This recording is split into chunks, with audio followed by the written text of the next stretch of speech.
nous allons étudier quelque chose de très important. Nous allons comprendre que les noces sont bien prêtes. Ok? Les noces sont bien prêtes. Si quelqu'un veut, il continue à être discret. Je dis bien si quelqu'un veut. Mais moi, on m'a dit, va t'occuper de la mariée. Ok? Et si tu veux, continue à être discret. Hier, le Saint-Esprit m'a aidé.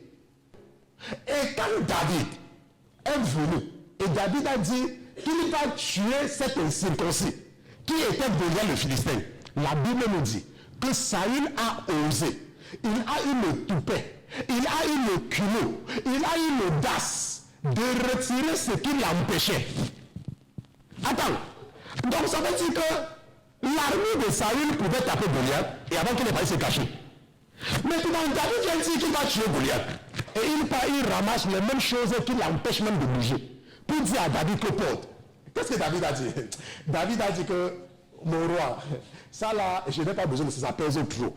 J'ai besoin de quoi? De la foi en Jésus-Christ. C'est ce que la Bible nous dit. La Bible dit que tu as osé insulter l'armée du Dieu d'Israël. Et tu viens avec contre lui, contre quoi? Avec quoi? L'épée et quoi? Et le javelot. Mais moi je viens avec quoi? Avec la parole de Dieu. Moi je viens avec la parole de Dieu. Moi je viens avec la parole de Dieu. Et tu vas voir qu'on n'insulte pas l'armée d'Israël. Tu vas voir qu'on n'insulte pas. Maintenant, nous allons voir l'habit là. C'est de quel habit il s'agit? Vous savez que l'ennemi est tellement en colère et s'attaque tellement au pasteur Christian depuis que le Seigneur nous a accordé, m'a permis d'ouvrir les yeux bien.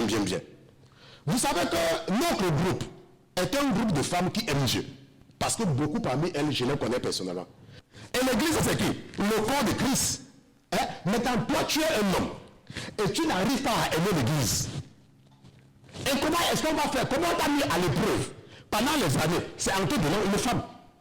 Et tu es incapable de t'occuper de ta femme. Et tu vas aller au paradis. Donc tu ne peux pas t'occuper de ta femme. Mais tu veux quand même aller au paradis. Et toi, une femme, tu es incapable d'écouter et de fermer ta grosse bouche quand ton mari parle. Et tu dis que non, lui c'est un homme. Lui c'est un homme. Pour ton information, nous allons voir que Jésus va régner comme un homme pendant 1000 ans sur la terre. Jésus va régner comme un homme pendant quoi? 1000 ans. Nous allons voir ça dans le même enseignement. Ce n'est pas qu'il y aura un autre enseignement. Ça sera dans le même enseignement. Allons un peu dans Matthieu chapitre 24. Sera persévérer.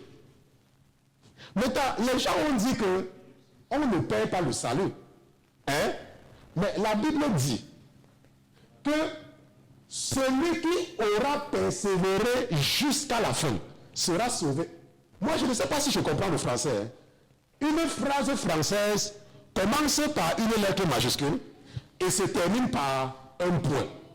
Et cette phrase dit que quoi? Que celui, mon épouse va montrer, que celui qui aura persévéré jusqu'à la fin, mais celui qui aura persévéré jusqu'à la fin sera sauvé. Ça veut dire que quoi? Ça veut dire que si tu ne persévères pas, tu risques de perdre ton salut.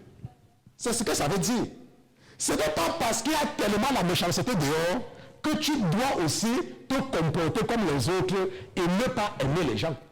Tu dois aimer jusqu'à la fin. C'est ce que la Bible dit. Qu'est-ce que le verset 14 dit, tonton? Dans les réseaux sociaux, nous avons vu comment l'évangile est partout. Je ne pense pas qu'il y a un pays dans le monde où on n'a pas prêché l'évangile. Maintenant, ce livre-ci a été écrit il y a plus de 2000 ans. Ce livre-ci, où on a dit que lorsque l'évangile sera prêché par toute la terre, dans toutes les nations, alors la fin arrivera.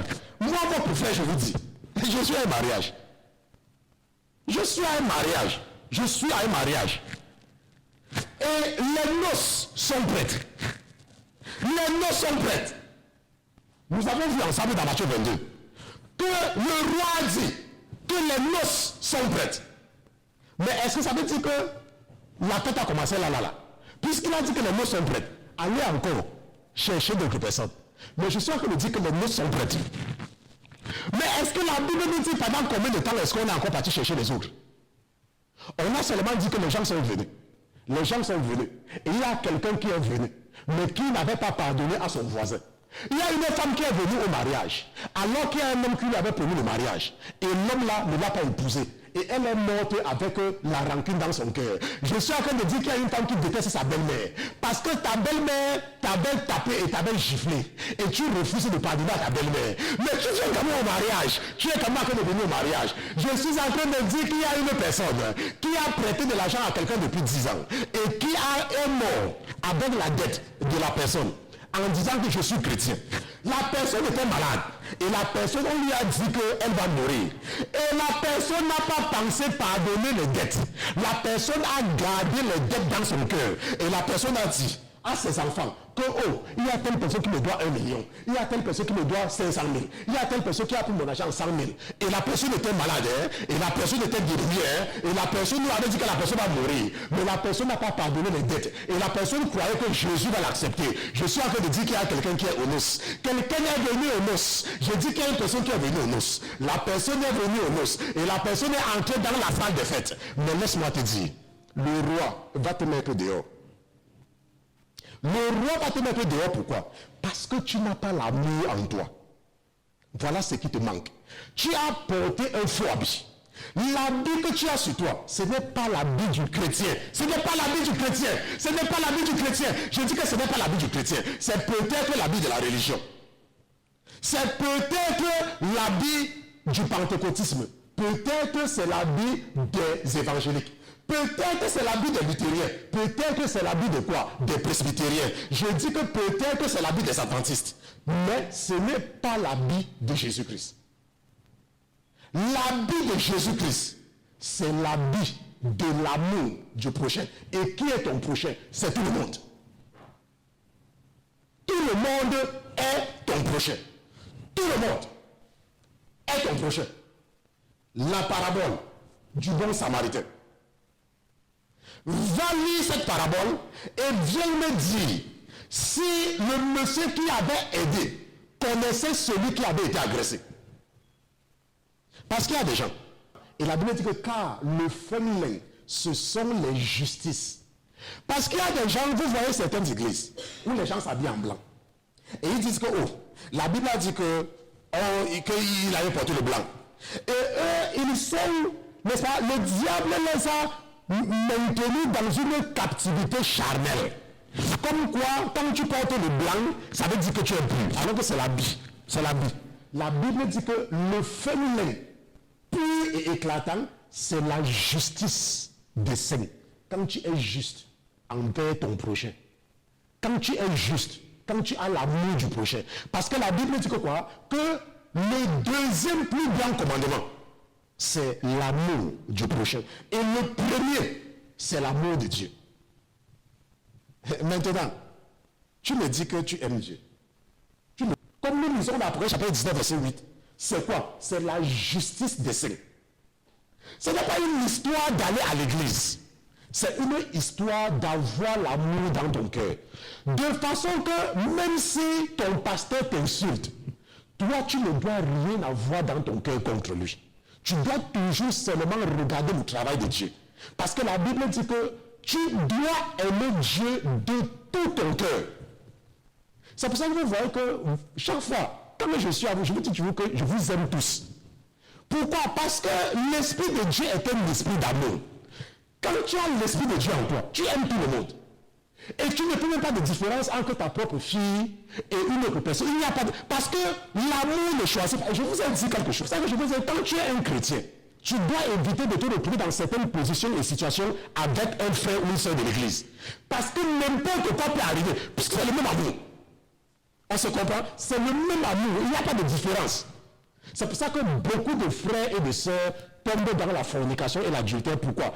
Parce qu'ils se sont tellement attachés à un frère de l'église, ils sont tellement attachés à une sœur de l'église qu'ils n'ont pas pris la peine de garder des distances. Et un jour, il a dit, oh, ma sœur, allez l'évangéliser dans tel village. Et le diable les a encouragés à aller évangéliser à deux. Et puis le diable leur a dit que, oh, on n'a même pas l'argent, on peut prendre une chambre. Tu vas te coucher sur un lit et moi je vais me coucher sur l'autre lit. Et la nuit maintenant, les démons puissants sont sortis des ténèbres. Et sont venus dire à l'homme que, ah, ça fait quoi? Ah, ça fait quoi? Ça fait quoi même? Ah, ça fait quoi? Et c'est comme ça que le lit a commencé à se reculer petit à petit. Le lit a commencé à se reculer. À un moment donné, le lit était tellement lourd que le pied est parti par terre et le deuxième pied est parti. Et c'est comme ça que c'est reculé sur le lit de l'autre. Vous voyez? Et c'est comme ça que les gens se retrouvent dans la fornication et l'adultère.